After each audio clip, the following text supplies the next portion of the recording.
ज्या ज्या शहरात विमानतळं आहेत त्या विमानतळाच्या आसपास नागरी वस्ती आहे आणि त्या नागरी वस्तीचा या विमानतळांना त्रास होतो हे नक्कीच.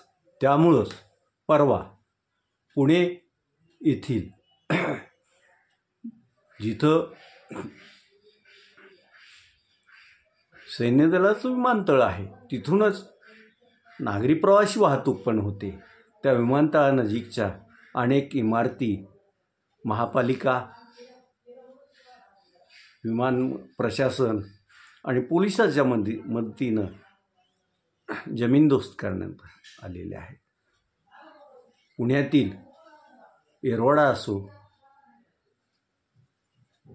खराडी असो, चंदननगर असो, उबाळेनगर असो, वाघोली असो, येथील नागरिकांना नेहमीच आपण जमिनीवर आणि हवेत उडणारं विमान हे दृश्य पाहावं लागतं, दिसून येत असतं.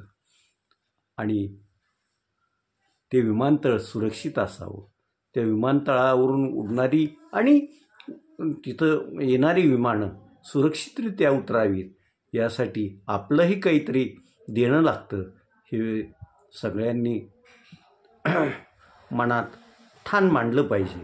तेव्हाच कुठंतरी मग हे विमान सेवा सुरळीत अपघातविरहित आपल्याला पाहावयास मिळेल.